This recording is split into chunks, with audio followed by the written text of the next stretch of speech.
I never thought I'd get caught in a weird staring contest with a total stranger in the backseat of a Lyft, especially not on a random Tuesday night, after a brutal day at work when all I wanted was to get home, order pizza, and disappear into a Netflix binge. But there I was, sitting in this black sedan, with two guys up front who I didn't know at all, and feeling like my entire night was about to get a lot more complicated. So here's the setup. I'd requested a Lyft to get from dinner at this tiny taco place downtown back to my apartment across the river.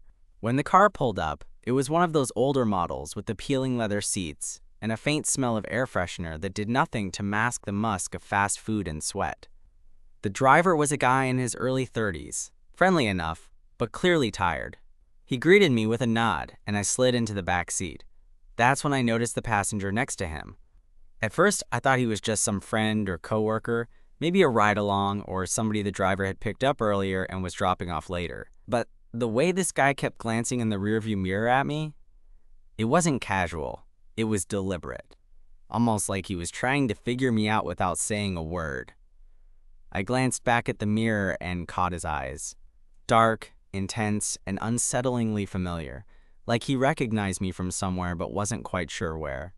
His jaw was sharp, and there was this subtle smirk playing on his lips, like he was amused by some private joke I wasn't in on. Meanwhile, the driver was chatting casually about the traffic and the usual Lyft small talk, completely oblivious to the silent tension brewing behind him. I tried to focus on my phone, pretending not to notice, but every time I looked up, he was watching me again. I wasn't sure if I should say something or just sit tight and hope the ride ended soon. But something about him felt magnetic, like a quiet current pulling me in. Then, out of nowhere, the driver called him Danny before dropping a joke about their late-night shifts. Danny turned and gave me one last, lingering look in the mirror before turning back up front. That's when it hit me. Danny was my Lyft driver's friend. And maybe, just maybe, he wanted more than just a ride. I couldn't shake the feeling that the silence between us was loaded, like the air in that car had suddenly gotten heavier. The driver, Mike, was still chatting away in the front, oblivious, laughing about some nonsense from their day. Danny, though, stayed quiet, eyes flicking toward me every so often in the mirror, like he was trying to see if I'd crack or say something. I finally decided I had to break the silence, if only to figure out what was going on. "So, you guys work together?" I asked, trying to sound casual while stealing a glance at Danny through the mirror again. Mike laughed. "Yeah, man. Danny, here's my coworker and my go-to backup driver. Don't get to hang out with him much during the week, though. He usually works the late shift." Danny gave me a small nod, but didn't say anything. The ride was about 10 minutes from that point, and the tension just kept building. I kept wondering if I should just ask him outright why he kept looking at me like that. Was he checking me out? Was he trying to remember if he'd seen me somewhere before? Or was he just bored and messing with me? When we got to my stop, Mike pulled over near my apartment building and turned around to check the back seat. "All right, man, here we are," he said. I grabbed my bag and turned to the front, thanking Mike. As I started to open the door, Danny suddenly spoke up in this low voice that made me freeze for a second. "Hey," he said. I looked back at him, surprised. "You live around here, right?" "Yeah," I replied, my heart inexplicably racing. "I'm off work in a couple of hours. If you want to grab a drink or something, I know a spot nearby." I blinked. Did he just ask me out? Or was he just being friendly? My brain was scrambling, but I found myself nodding before I could overthink it. "Sure," I said. Mike gave me a knowing look in the rearview mirror and smirked. "You're making my night, dude." I laughed awkwardly, still not quite sure what just happened. We agreed on a time and place, and I stepped out into the cool night air, my mind buzzing. I wasn't one to usually jump into things like this, especially after a long day when all I wanted was to be alone. But there was something about Danny, something electric and easy all at once, that pulled me in. Later that night, around 11, I found myself pacing nervously outside a small dive bar Danny had recommended. It wasn't fancy, but it had that chill vibe that felt inviting. When Danny walked in, tall and casual in a worn leather jacket, my stomach flipped. He smiled when he saw me. "Hey, you made it." "Yeah," I said, suddenly shy. I wasn't sure if I'd just be standing here talking to myself, he chuckled. Glad I'm not that boring. We grabbed a couple of beers and found a corner booth, the kind that felt cozy, but not too private. Conversation started slow, mostly about work and the usual small talk, but with every minute it got easier, more real. Danny was funny, sharp, and had this way of making me feel like the only person in the room. He told me stories about the crazy people they pick up during late shifts, and I shared some embarrassing work mishaps. Somewhere in the middle of that, the little barrier I'd been holding up between myself and strangers started to crumble. At one point, I caught him watching me again, that same intense look as the Lyft ride. This time, I didn't look away. Why were you staring at me back there? I finally asked, half teasing, half curious. Danny leaned back, grinning. I was trying to figure out if you were the guy from the coffee shop near your place. You looked familiar. That's funny, I said. I go there almost every morning. His eyes lit up. Maybe I've seen you before and didn't realize it. There was a pause, a charged silence that felt like it stretched on forever. I'm glad you got in that car tonight, he said softly. Me too, I admitted. We finished our drinks, and I realized that for the first time in a long while, I wasn't just going through the motions. Something real was starting here, sparked by a random Lyft ride and a pair of eyes that dared to look twice. When he walked me back to my apartment, we lingered in the doorway, neither wanting to say goodbye. Same time next week? Danny asked. I nodded, already thinking about it. Definitely, I said. And just like that, a night that started with a weird, awkward stare turned into something I didn't expect but couldn't wait to explore. I closed the door behind me and leaned against it, heart still racing from the night. I couldn't believe how fast things had shifted, from a random Lyft ride to this electric connection with Danny in just a few hours. It was weird and kind of thrilling, and honestly, a little scary. I wasn't used to this kind of thing just falling into my lap, especially not when I was so exhausted from the week. The next few days at work were a blur of distraction. I kept catching myself thinking about Danny. His smile, the way his eyes seemed to study me without judgment, the easy way he made me laugh. I wasn't someone who usually got caught up in crushes like this. On paper, I was pretty chill, maybe even a little guarded. But with him, everything felt softer, like the walls around me were cracking open just a bit. When Friday rolled around, I found myself texting him, trying not to overthink the message. Of course. Still on for tonight? Simple, straightforward. He replied almost immediately, wouldn't miss it. We met up again at the same bar, slipping into that same booth like it was our little corner of the world. It felt familiar and new at the same time, like we were erasing the awkwardness from the first night and trading it for something more honest. Danny was a little quieter this time, but his eyes never lost that spark. He listened carefully as I talked about my week, sharing some of the stress and frustration I'd been bottling up. You sound like you need a break, he said, his voice low. Ever think about just dropping everything and going somewhere else? Like, just for a little while? I chuckled, but inside, I was nodding. I've thought about it. Sometimes it feels like I'm stuck in this loop. Work, home, repeat. I don't really have much going on outside of that. Well, maybe we should change that, he said. His smile was contagious. That night, we stayed out later than before, wandering the streets after the bar closed. The city was quiet, just the hum of streetlights and the occasional car passing by. At one point, Danny reached out and took my hand. It was the kind of small gesture that felt huge in the moment, grounding me in a way I didn't expect. We talked about everything and nothing. Our families, childhood memories, the weird stuff that made us who we were. I found myself opening up in a way I hadn't with anyone else in a long time. And when Danny kissed me, it was soft, tentative, but full of promise. I felt like I was finally stepping into something real. After that night, things started to shift. We texted more, met up whenever we could, and I found myself looking forward to those moments like they were lifelines. Danny wasn't just the Lyft driver's friend anymore. He was becoming someone I wanted to know better, someone who made me feel seen, But with that growing connection came a little bit of fear.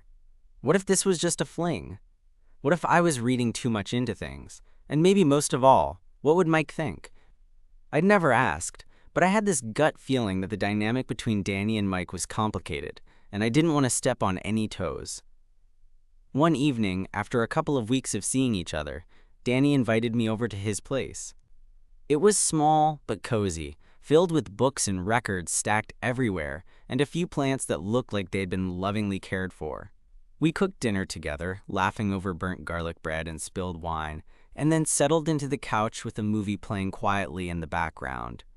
At some point, Danny turned to me with that serious look again. "You know, I've been wanting to tell you something since the start." My stomach twisted. "What?" He took a breath. "Mike and we've been close for years. More than just friends, really. But things have been tense lately. We argue a lot, and it's messed with me more than I thought it would. I didn't want that drama to get between us." I nodded slowly, processing. "So, you're worried about how he feels about us?" Danny shrugged, a little embarrassed. "Yeah. I don't want to hurt him, but I also don't want to hide who I am." There was a pause, the kind that feels like the air's getting thicker. I reached out, took his hand in mine, and squeezed it. "Whatever happens, I'm here. We'll figure it out." He smiled, relief washing over his face. That night, as we lay tangled up together, I realized something important. Love wasn't always easy or simple, especially when there were other people involved, complicated histories and feelings tangled up in the background. But for the first time in a long time, I was ready to take the risk.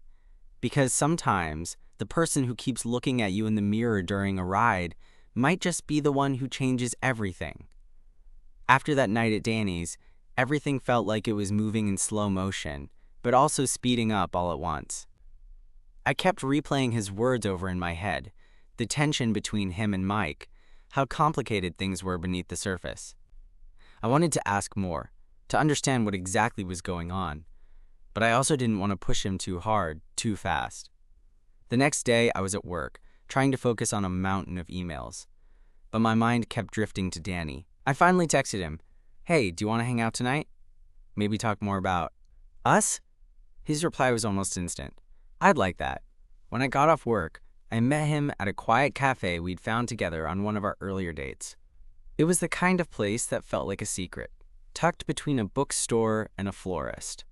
The dim lighting and soft music made it the perfect spot for serious conversations, or at least, that's what I hoped. We found a corner table and ordered coffee. Danny looked at me with that familiar mix of warmth and guardedness.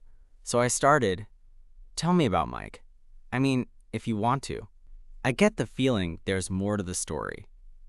He sighed, tracing the rim of his cup absent-mindedly. "Mike and I met in college. We were inseparable for a long time. Roommates, partners in crime, you name it. We were together in a way that felt real. But things got complicated. We're not together anymore, but that doesn't mean the feelings just disappear." My throat went dry. "That sounds rough." Danny nodded. "It is. We're trying to figure out if we can just be friends now. But old habits and emotions don't just fade overnight. Especially when you spend every night in a car together, driving strangers around the city." I leaned back, absorbing that. It made sense now why there was that weird dynamic in the car that first night. The tension wasn't just between me and Danny. It was layered with years of history between him and Mike. "So where do I fit in all this?" I asked, trying to keep my voice steady. Danny smiled, a little sad, a little hopeful. "You're a surprise. Something new and honest. And honestly, I don't want to mess this up." That hit me harder than I expected. I wasn't just some random guy to pass the time with. I mattered to him.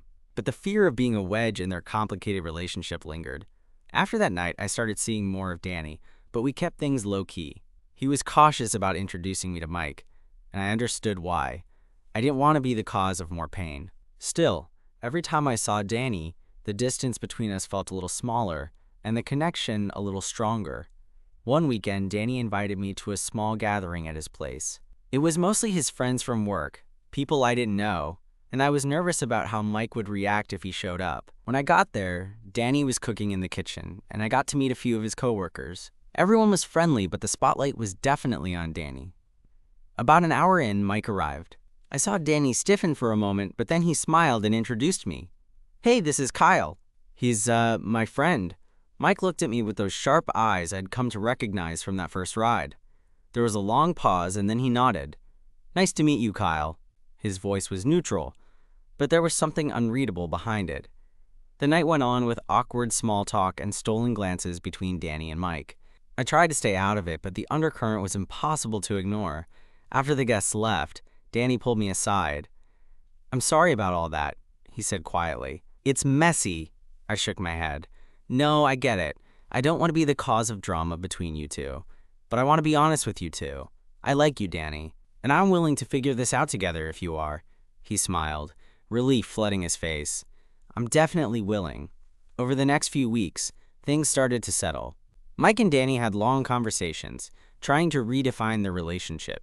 It wasn't easy, and there were days when emotions ran high and everything felt fragile. But through it all, Danny and I grew closer. We shared quiet moments in the city, late-night talks, and little gestures that made me feel like maybe this was something worth fighting for. One rainy evening, we were sitting on Danny's couch, watching old movies and drinking cheap wine. I shifted closer to him, feeling the warmth of his body beside mine. "Do you think we can really make this work?" I asked, my voice barely above a whisper. Danny looked at me, eyes steady and sure. "I do, because this," he said, gesturing between us, "feels like the real thing, no matter what's behind us." And in that moment, I believed him. Because sometimes, love isn't about perfect beginnings or clean breaks.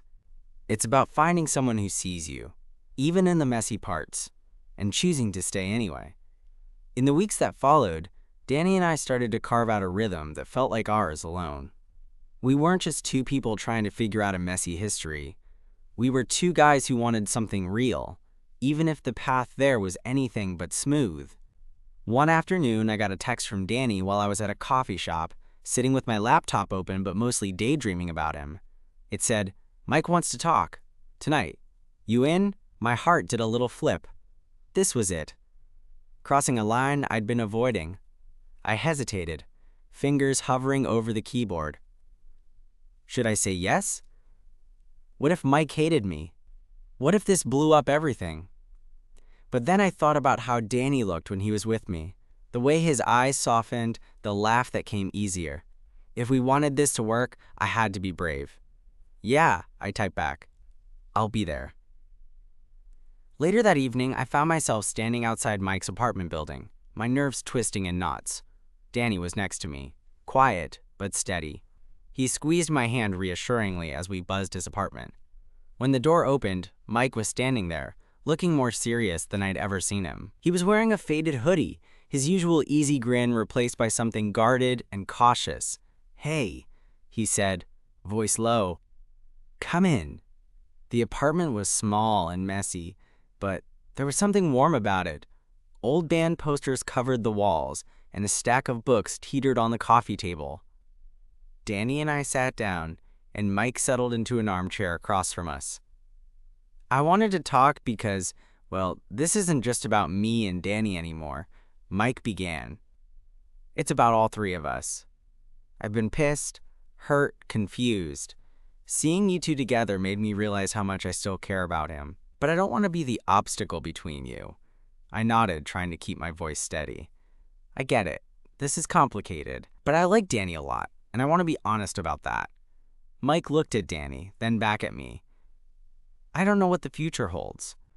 Maybe me and Danny can figure out a new kind of friendship, but I don't want to lose him, or for him to be hurt." Danny reached over and put a hand on Mike's arm. "We're figuring it out, Mike. All of us." Mike exhaled slowly, the tension in the room easing a bit. "Okay, let's try." That night wasn't perfect, but it was real. For the first time, I saw the layers beneath Danny and Mike's history. The friendship, the love, the heartbreak. And I realized that love, in all its messy forms, was worth fighting for. Afterwards, Danny and I walked home under the streetlights, the city calm around us. He stopped, pulled me close, and kissed me softly. "Thanks for being patient," he whispered. "Thanks for letting me in," I replied. I didn't know what the next chapter would bring. But for the first time in a long time, I felt ready. Ready to face the complicated, the unknown, and all the messy moments in between with him. After that night with Mike, things started to shift, slowly but noticeably. It wasn't like some fairy tale where everything magically fell into place, but more like a delicate dance where all three of us had to learn new steps. Danny and Mike had their history, tangled and complicated, but now there was me, weaving into that mix in a way that felt both thrilling and terrifying. I remember one particular evening a couple of weeks later. Danny and I were sitting on his worn-out couch, sharing a bottle of cheap wine, trying to unwind after a long day. The streetlights outside filtered softly through the blinds, casting lazy shadows across the room. We'd spent the day texting back and forth with Mike, trying to find some balance, sometimes awkward, sometimes painfully honest. "Do you think he's mad at me?" Danny asked suddenly, eyes fixed on the glass in his hand. I looked over at him, trying to read the worry flickering behind his usual bravado. "I don't think it's about being mad, exactly. More like confused. Hurt, maybe." Danny sighed. "Yeah, I just hate feeling like I have to choose." "Maybe it's not about choosing," I said, surprising myself with the words. "Maybe it's about finding a way all of you can fit into this, without losing yourselves." He looked at me, eyebrows raised. "That sounds way nicer than reality." "Yeah, probably." I laughed softly. "But I'm willing to try if you are." He smiled, and for a moment, the weight between us lifted. I liked that about us, the way we could be real even when things were messy. A few days later, Danny invited me to a quiet dinner at this little Italian place that reminded me of something out of a movie. As we settled into our table, the conversation naturally drifted back to Mike and the tangled mess of their past. "I talked to Mike today," Danny said, stirring his pasta. "He's trying. It's slow, but it feels like progress." I nodded. "That's good. I know it's not easy for any of you." He paused, then looked up. "Kyle, I want you to know something. You're not just a rebound or some distraction. You're important. More than I thought I could let myself feel after everything with Mike." My chest tightened. "I'm important to you?" Danny reached across the table, brushing his fingers against mine. "Yeah, you are." I swallowed hard, feeling my heart swell and squeeze all at once. "I feel the same way." The honesty hung between us, fragile and glowing.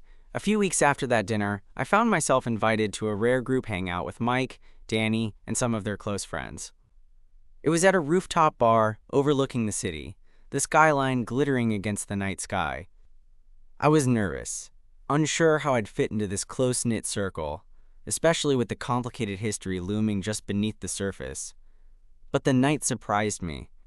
Mike was surprisingly warm, cracking jokes and sharing stories like he'd accepted me as part of their world. Danny held my hand across the bar table, grounding me when the edges of my anxiety threatened to creep in. At one point, Mike pulled me aside, away from the group. "Hey," he said, voice low, "I just want you to know I see how happy you make Danny, and I'm trying to get there too. Thanks for that." I blinked, touched by the sincerity. "Thanks, Mike. That means a lot." We stood there for a moment, the city humming below us, and I realized how much this tangled trio was evolving. It wasn't about replacing the past or pretending history didn't exist. It was about making space for something new, complicated, imperfect, and real. Later that night, Danny and I walked home under a soft drizzle, the city smelling like rain and possibility.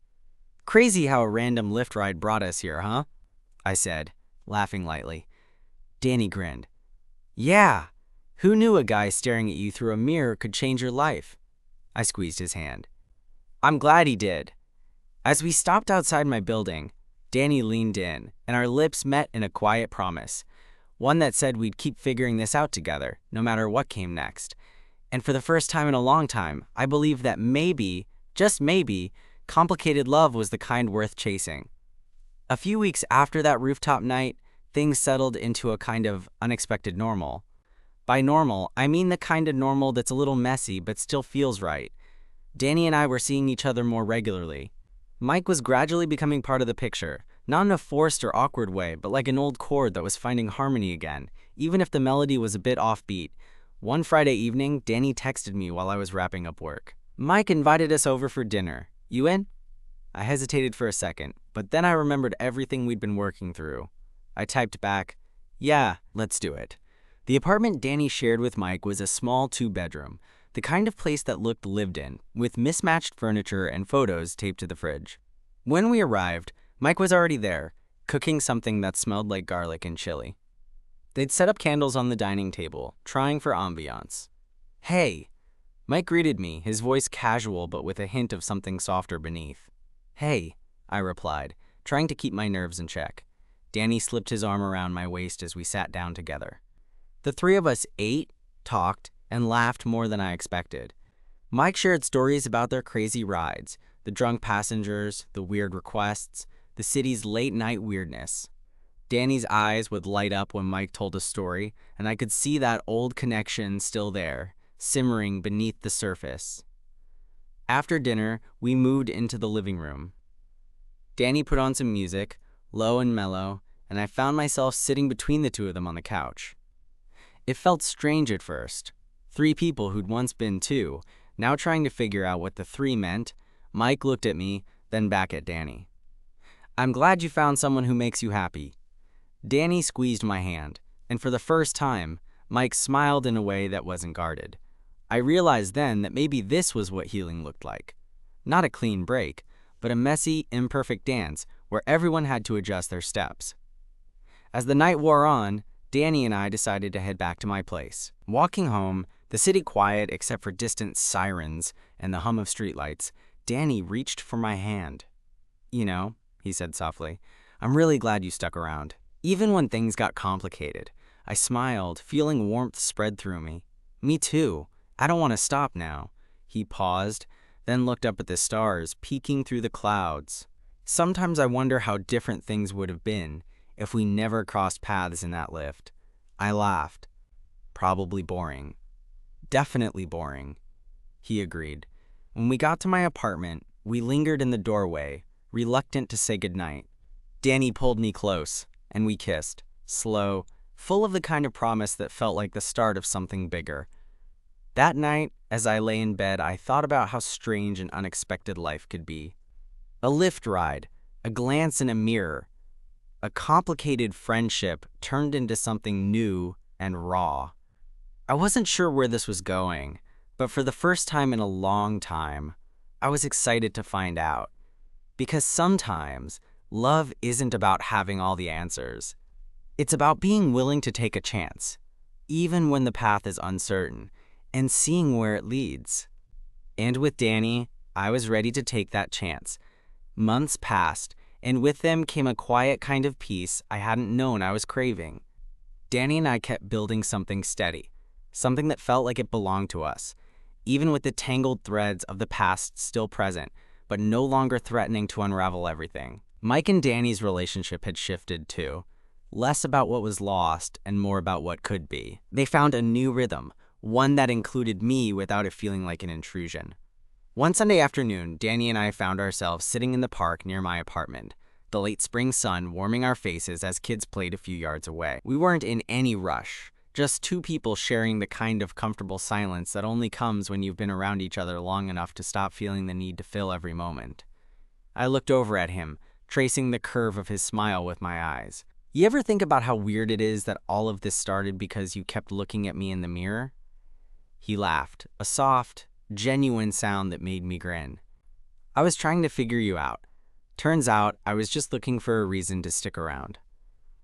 I reached for his hand, feeling the warmth and the steady pulse beneath his skin. "Well, you found one." He squeezed my hand gently. "And you found one too." There was a simplicity to that moment that felt like a gift. No grand declarations, no dramatic gestures, just 2 people who had stumbled into something real, something worth holding on to. As we sat there, I thought about how far I'd come from that tired Tuesday night when I just wanted to get home. Sometimes life surprises you in the smallest ways. A glance in a mirror, a ride with a driver, a chance encounter that turns into so much more. Love, I realized, isn't always about fireworks or perfect timing. Sometimes it's about showing up, day after day, choosing each other even when things are complicated and messy. And in that quiet park, with Danny's hand in mine, I felt like I had finally found exactly that. No matter what the future held, and I knew there would be challenges, I was ready. Because this time, I wasn't just riding along. I was exactly where I was supposed to be.